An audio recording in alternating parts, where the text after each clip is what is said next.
अस्सलाम वालेकुम एवरीवन। आज हम एक नया चैप्टर उठाने जा रहे हैं, that is the P block.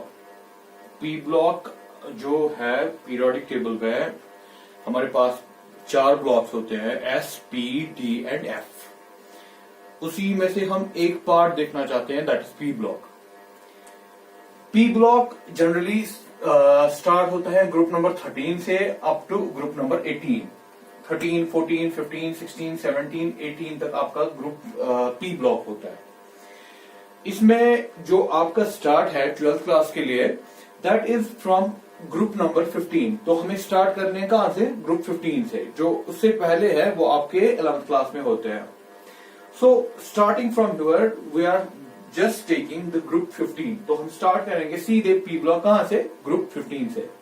तो देख लीजिए ग्रुप 15 फैमिली। जो ग्रुप 15 है इसमें हमारे पास कौन कौन से एलिमेंट हैं? हमारे पास इसमें नाइट्रोजन है, second element phosphorus,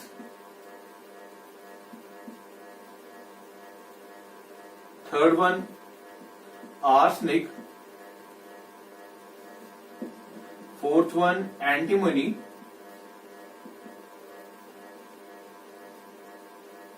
and fifth one bismuth। ये 5 मेंबर्स जो है इस फैमिली को बनाते हैं, that is regarding the group 15। Nitrogen N, phosphorus P, arsenic, antimony and bismuth. ये हो गए इनके सिंबल्स। उसके बाद एटॉमिक नंबर की बात करें। देखिए एटॉमिक नंबर कैसे आपको बनाना है। अगर आपको एक एलिमेंट का याद है, नाइट्रोजन का एटॉमिक नंबर 7 है, ये सबको पता ही होगा। उसके बाद आप इसको 8 ऐड कीजिए, 8 ऐड के ये बनेगा 15, तो इसका 15 है। उसके बाद आप 18 ऐड कीजिए, 15 को 18 ऐड कीजिए। जब 15 को 18 ऐड करेंगे this becomes 15 plus 18 that is 33। फिर जाके 18 ऐड कीजिए, 33 को 18 ऐड जब हम करेंगे दिस बिकम्स 51। फिर 32 ऐड कीजिए दैट इज 83। तो आपने ऐसे इसको ऐड किया, इसमें से इसको ऐड कर दिया 8, फिर जाके 18 ऐड किया, फिर जाके आपने ऐड किया 18 फिर से 32। यही स्कीम आप लगाइएगा। तो अगर आपको पहला याद है 8, 18, 18, 32 करके आप सबका एटॉमिक नंबर निकाल सकते हो। तो ये हो गया इनका एटॉमिक नंबर। याद रखिएगा क्या किया? ऐड 7 को 8, 15, इसको 8 के 18, 18 फिर जाके 32 ऐड किया, तो ये बने इनके एटॉमिक नंबर्स। तो आगे हमारे पास एटॉमिक नंबर। उसके बाद नेक्स्ट इंपॉर्टेंट चीज होती है कॉन्फ़िगरेशन। तो कॉन्फ़िगरेशन देख लीजिए, इसका कॉन्फ़िगरेशन 7 है, तो 1s2, 2s2, 2p3। इसका 1s2, 2s2, 2p6, 3s2, 3p3। Next 1s2, 2s2, 2p6, 3s2, 3p6, 3d10, 4s2, 4p3। Next is antimony, 1s2, 2s2, 51 आपको ऐड करने हैं इसमें, 2p6, 3s2, 3p6, 3d10, 4s2, 4p6, 4d10, 5s2, 5p6। इसके बाद bismuth का जो last में हमारे पास 1s2, 2s2, 2p6, 3s2, 3p6, 3d10, 83 करने हैं इसमें add, 4s2, 4p6, 4d10, extra इसमें चीज 4f14, 5s2, 5p6, 5d10, 6s2, 6 या यहां पर कर दे 6s2, 6p3। तो ये हो गई इनकी कॉन्फ़िगरेशन। जितने भी इनके एटॉमिक नंबर, ये था एटॉमिक नंबर होता है इलेक्ट्रॉन कितने हैं, तो वो हमने ऐड कर दिए इनमें। आप यहाँ पर शॉर्ट कॉन्फ़िगरेशन भी याद रख सकते हो, जो ज्यादा आपको काम आएगी। शॉर्ट कॉन्फ़िगरेशन, शॉर्ट कॉन्फ़िगरेशन में क्या करना है, इसकी जगह 1s2 की जगह हम क्या दिखाएंगे, हम दिखाएंगे हीलियम। तो आउटर कॉन्फ़िगरेशन लिखेंगे 2s2 2p3।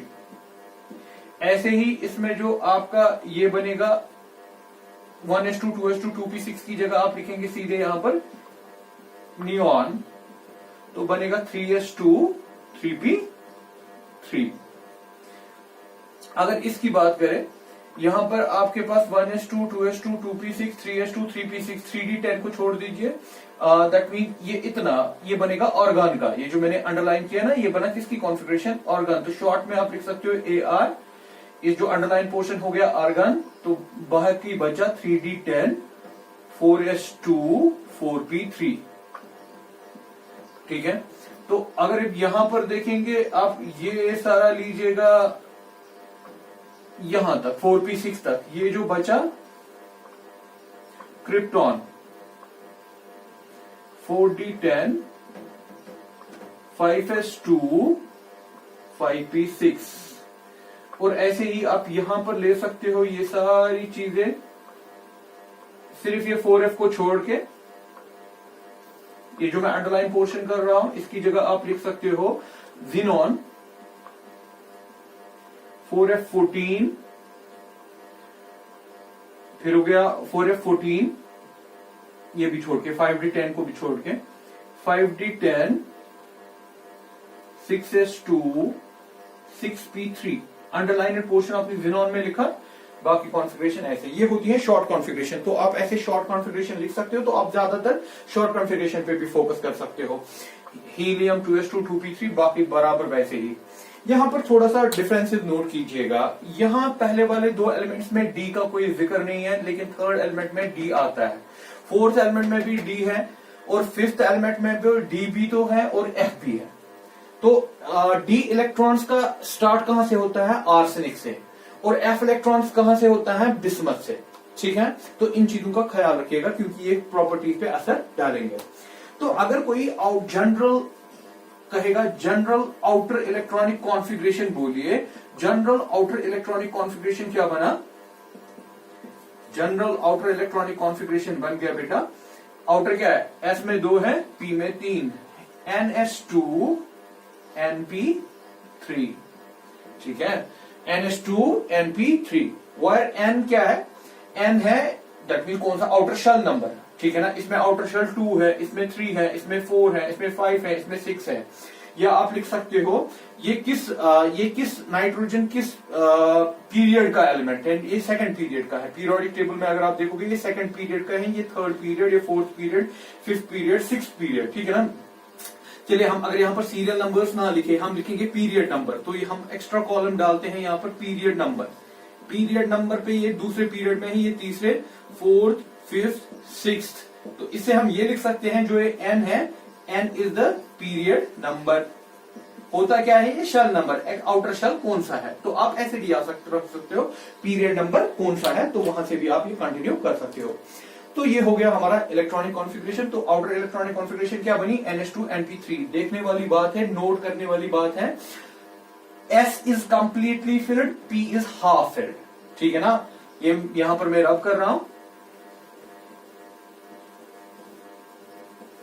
S is completely filled, P is half filled. इस चीज को याद रखिएगा। तो कॉन्फ़िगरेशन से हमने ये सीखा, S is completely filled and P is half filled. S में 2 इलेक्ट्रॉन आते हैं तो 2 है, P में 6 आते हैं तो इसमें 3 है, तो हो गया half filled. This is all about their electronic configuration. ये हो गया इनका इलेक्ट्रॉनिक कॉन्फ़िगरेशन का कॉन्सेप्ट। एटॉमिक नंबर भी हो गया। नाउ शॉर्ट में अब हम ऐसे रखेंगे याद कि हमारे पास nitrogen, phosphorus, arsenic, bismuth, antimony, उसके बाद बिस्मथ, ये है हमारे पास। ये इसकी कॉन्फ़िगरेशन थी, आउटर कॉन्फ़िगरेशन, खाली आउटर लिख रहा हूं, इसकी थी 2s2 2p3, इसका था 3s2 3p3, इसका था 3d10 4s2 4p3, इनर नहीं लिख रहा हूं, इसका था 4d10 5s2 5p3, इसका था 4f14 भी 5d10 भी 6s2 6p3, जो हमने देख लिया। अब इसी के ऊपर हम प्रॉपर्टीज के बारे में डिस्कस करेंगे। सबसे इलेक्ट्रॉनिक कॉन्फ़िगरेशन तो हो गया हमारा, अब कुछ एटॉमिक प्रॉपर्टीज हम देखते हैं इनके बारे में। एटॉमिक प्रॉपर्टीज,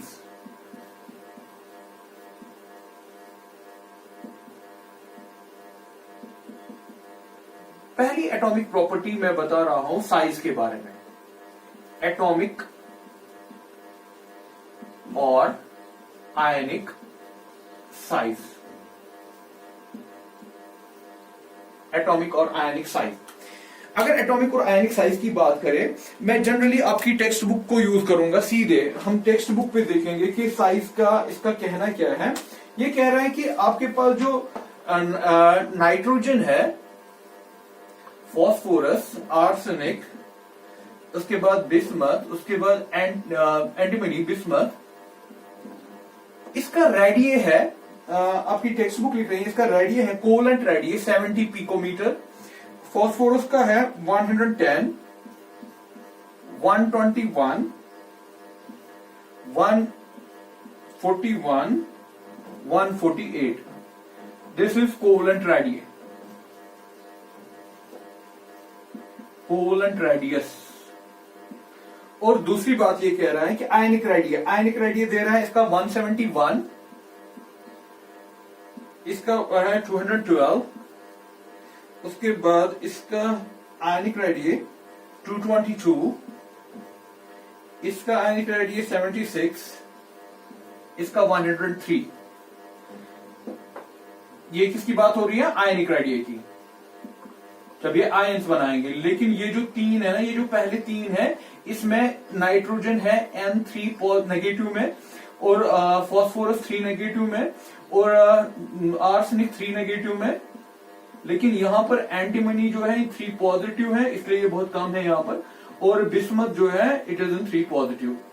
ये आपकी टेक्स्ट बुक दे रही है हमें डाटा। अब इस डाटा को अगर हम थोड़ा सा देख ले, इसको एनालाइज करें, तो यहां से हमें देखना है कि ट्रेंड कैसी है रेडिये की। सबसे पहले कोवलेंट रेडियस की। कोवलेंट रेडियस में अगर आप देखोगे 70, 110, 121, तो इंक्रीज हो रहा है ना, पिकोमीटर्स में है ये सारा, दैट इज 10⁻⁻12। तो सीधे दिख रहा है कि इंक्रीज है। इधर बात करें तो इंक्रीज है। अगर आयनिक रेडियस की बात करें, यहां पहले इन तीन का अलग देखेंगे, क्योंकि ये नेगेटिव वाले हैं, ये पॉजिटिव वाले हैं, इनका अलग देखना है। इंक्रीज हो रहा है, पॉजिटिव में क्या है? इंक्रीज है, ठीक है ना। ये 3 पॉजिटिव, 3 पॉजिटिव, ये 3 नेगेटिव। नो, इन जनरल ऐसा कहे कि जब हम डाउन द ग्रुप जाते हैं, नाइट्रोजन से बिस्मथ तक जाते हैं, साइज बढ़ता है, चाहे कोवलेंट रेडियस हो, चाहे आयनिक रेडिये हो, ठीक। यहां पर गौर कीजिएगा, ये 3 पॉजिटिव के लिए, ये 3 पॉजिटिव के लिए, ये 3 नेगेटिव के लिए, क्योंकि इनमें नॉन मेटालिक कैरेक्टर ज्यादा है, यहां पर मेटालिक कैरेक्टर ज्यादा है, जिसके बारे में हम डिस्कस करेंगे। तो इसलिए वहां पर 3 पॉजिटिव लेना पड़ा। तो जनरल में हम कहेंगे, अगर मैं लिखूं यहां पर, when we move down the group from nitrogen to bismuth, there is increase in size, atomic size as well as ionic size, ठीक है। लेकिन देखने वाली बात यहां पर है, यहां पर 70, फिर 110, 121 एकदम से इंक्रीज हो गया ना। 70 से 110 एकदम से बढ़ा, उसके बाद 121, उसके बाद कुछ खास नहीं बढ़ा। 110 से 121, देखिए यहां से देखिए डिफरेंस कितनी है, यहां से 40 की डिफरेंस है, यहां से 11 की डिफरेंस, उसके बाद 21 की डिफरेंस, उसके बाद 7 की डिफरेंस।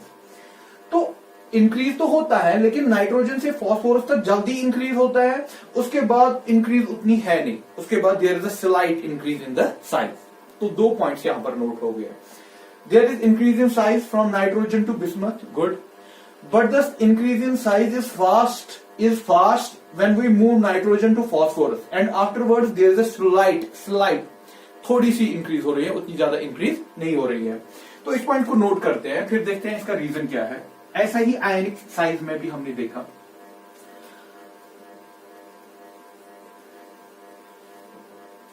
देख लीजिए, when we move from nitrogen to bismuth, there is increase in size. Size increase होगी, ये पहला पॉइंट। ऑब्वियसली साइज इंक्रीज होगा क्योंकि आप कॉन्फ़िगरेशन में देखिए कंटिन्यूअसली आपका जो शेल नंबर है वो ऐड होता जा रहा है, तो साइज को तो बढ़ना ही है। और आप ऐसे भी कह सकते हो इफेक्टिव न्यूक्लियर चार्ज, जो हम कंटिन्यूअसली लास्ट लेक्चर्स में डिस्कस करते आए, पिछले चैप्टर्स में डिस्कस करते आए, जब हम डाउन द ग्रुप जाते हैं ना तो इफेक्टिव न्यूक्लियर चार्ज कम होता है। ठीक, तो हम यहां पर रीजन देंगे when we move from nitrogen to bismuth there is increase in size, चाहे कोवलेंट हो चाहे आयनिक हो, because there is an addition of shell.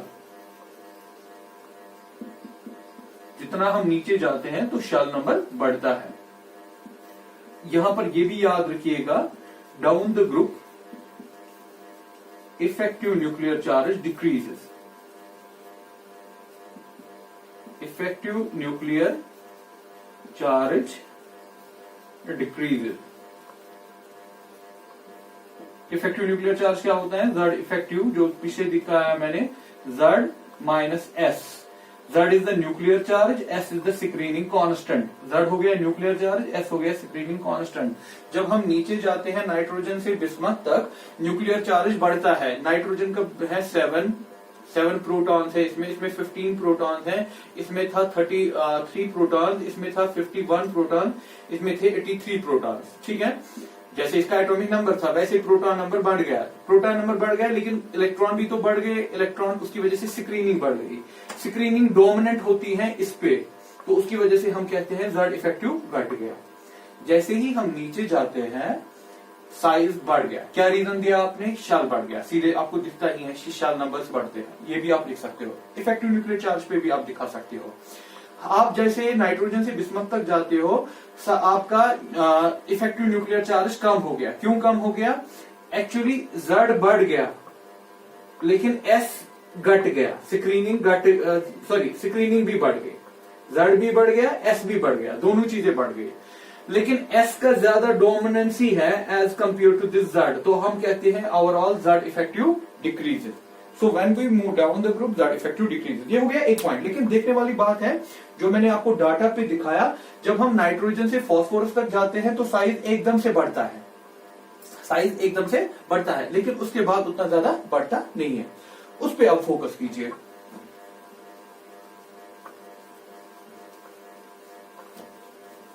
Effective nuclear charge क्या होता है? Net attraction.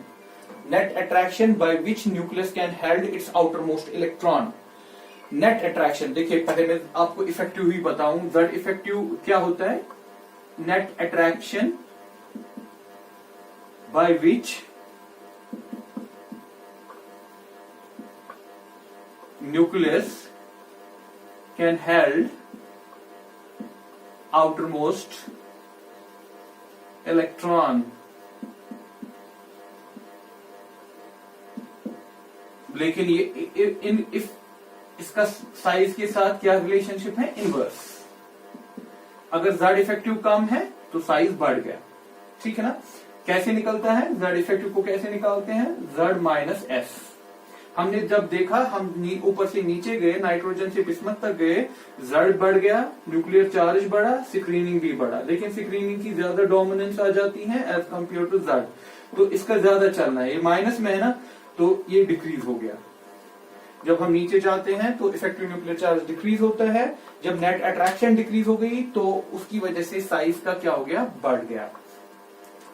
So this is about the effective nuclear charge. चलिए, दूसरा point जो इसमें नोट करना था हमें, वो था ये एटॉमिक साइज में। Size increases sharply from nitrogen to phosphorus. Afterwards, उसके बाद there is slight increase. Size बढ़ता है, slight increase from arsenic to bismuth. ये है हमारा पॉइंट दूसरा। सेकंड पॉइंट इसमें हम ये नोट कर रहे हैं, साइज बढ़ गया शार्पली, नाइट्रोजन से फास्फोरस तक आप जब गए साइज जल्दी से बढ़ा, लेकिन उसके बाद उतना नहीं बढ़ा, उसके बाद स्लोली बढ़ गया। ये क्यों हुआ, इसके बाद क्या प्रॉब्लम है? देखिए ये सीधे दिखता है यहां पर, नाइट्रोजन से हम जाएंगे 2s2 2p3 3s2 3p3, यहां पर एड स्टार्ट हो गया Db, यहां पर D नहीं था और आगे जाके Db है और लास्ट वाले में तो F भी आ गया। ये प्रॉब्लम होती है because of the presence of D electrons, D and F electrons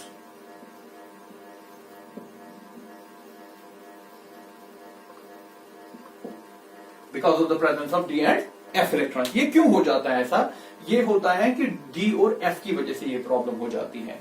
अब समझने के दैट मीन रीजन इतना काफी है, अगर आप इसमें इतना लिखोगे because of the presence of D and F electron, ये हो गया। लेकिन अब रीजन क्या है, ऐसा क्यों? देखिए हमने पहले ही कहा कि ये सारी चीजें इफेक्टिव न्यूक्लियर चार्ज पे डिपेंड थी। Z effective is equal to Z minus S। ठीक, जब आप यहां से नाइट्रोजन से बिस्मथ तक गए, Z बढ़ा, Z एटॉमिक नंबर मतलब प्रोटॉन नंबर 7, 15, 33, 51, 83, Z बढ़ गया, ये बढ़ रहा था, ठीक है ना। लेकिन साथ साथ में स्क्रीनिंग भी, दैट मीन इलेक्ट्रॉन्स भी बढ़ रहे थे। अगर इसमें इतने इलेक्ट्रॉन्स हैं अंदर, दैट मीन 7 इलेक्ट्रॉन्स हैं, इसमें भी इलेक्ट्रॉन्स हैं, इसमें भी इलेक्ट्रॉन्स हैं, स्क्रीनिंग भी बढ़ता है। और मैंने पहले ही कहा कि स्क्रीनिंग डोमिनेंट होती है Z पे, तो ओवरऑल इसका क्या हो जाता है, डिक्रीज हो जाता है। ठीक, तो शॉर्ट में कहने की बात है, जब हम नाइट्रोजन से बिस्मथ तक जाते हैं इफेक्टिव न्यूक्लियर चार्ज डिक्रीज होता है। लेकिन बेटा देखिए, इफेक्टिव न्यूक्लियर चार्ज यहां से यहां तक तो अच्छे खासा डिक्रीज हुआ, लेकिन उसके बाद ये उतना डिक्रीज नहीं हुआ। क्यों उतना डिक्रीज नहीं हुआ? डिक्रीज हो गया लेकिन उतना ज्यादा डिक्रीज नहीं हुआ, क्योंकि यहां पर इलेक्ट्रॉन जा रहे हैं डी में, कुछ इलेक्ट्रॉन 10 इलेक्ट्रॉन जा रहे हैं डी में। डी और एफ जो होता है, दे आर पुअर स्क्रीनर्स। कहने की बात ना, ये जो Z इफेक्टिव था इसको कमजोर कम कौन कर रहा था, इसको स्क्रीनिंग कम कर रहा था। Z तो इसको कम नहीं कर रहा था, Z तो इसको बढ़ाना चाहता है, लेकिन इसको F कम कर रहा है, स्क्रीनिंग। लेकिन अगर किसी वजह से स्क्रीनिंग ही कम हो गई, दैट मीन जितना कम होना चाहिए था, जितना स्क्रीनिंग का इफेक्ट होना चाहिए था उतना है नहीं, तो Z इफेक्टिव तो कम हो रहा है लेकिन उतना खास कम नहीं हो रहा है, तो वही प्रॉब्लम हो रही है। जैसे ही आप नाइट्रोजन से फास्फोरस तक गए, स्क्रीनिंग अच्छी खासी हो रही है, तो Z इफेक्टिव भी कम हो रहा है। Z इफेक्टिव कम होने का मतलब साइज बढ़ रहा है इनवर्सली। लेकिन उसके आगे जब आप फास्फोरस के आगे चले, यहां पर D आ गया ना, D की वजह से क्या हुआ, स्क्रीनिंग तो आ गई लेकिन उतनी ज्यादा नहीं है। जब स्क्रीनिंग उतनी ज्यादा नहीं है तो इफेक्टिव न्यूक्लियर चार्ज तो कम हो गया, लेकिन उतना ज्यादा कम नहीं हुआ जितना होना चाहिए था। तो यहां से यहां इफेक्टिव न्यूक्लियर चार्ज अच्छा खासा डिक्रीज हो गया, जिसकी वजह से साइज अच्छा खासा बढ़ गया। लेकिन यहां से आगे इफेक्टिव न्यूक्लियर चार्ज उतना ज्यादा डिक्रीज नहीं हुआ। क्यों नहीं हुआ? क्योंकि स्क्रीनिंग उतनी ज्यादा नहीं हो रही है। जब स्क्रीनिंग उतनी ज्यादा नहीं हो रही, इफेक्टिव न्यूक्लियर चार्ज उतना डिक्रीज नहीं हो रहा है, तो साइज भी उतना ज्यादा बढ़ नहीं रहा है। और लास्ट में आपने देखा था खाली 7 पॉइंट्स की इंक्रीज थी, क्योंकि वहां पर F भी आ गया था, और F तो पुअर स्क्रीनर्स है because of the presence of D and F electrons. क्यों? उससे क्या हुआ, D and F orbitals electrons are, जो उसमें इलेक्ट्रॉन्स होते हैं, आर पुअर स्क्रीनर्स।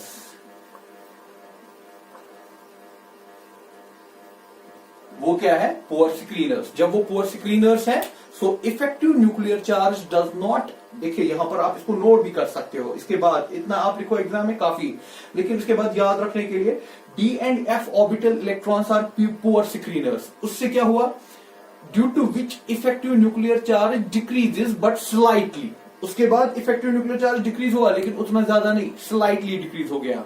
उससे क्या हुआ, आयनिक size, atomic size increases slightly. ठीक है, तो ये ओवरऑल एक्सप्लेनेशन हो गई कि एटॉमिक और आयनिक साइज का क्या है। हाँ, आयनिक साइज में आपने देखा था नेगेटिव वालों का, नेगेटिव वाले ज्यादा बड़े होते हैं, एनाइन जो होता है वो बड़ा होता है कैटाइन से, इसलिए जो पहले 3 मैंने दिखाए थे ना नंबर, एनाइंस का साइज बड़ा होता है कैटाइन से, वो तो पता ही है, क्योंकि कैटाइन में इलेक्ट्रॉन ही कम होते हैं, एनाइन में ज्यादा होते हैं, तो एनाइन बड़ा होता है, कैटाइन छोटा होता है, that we part already know. This is all about the atomic and ionic size.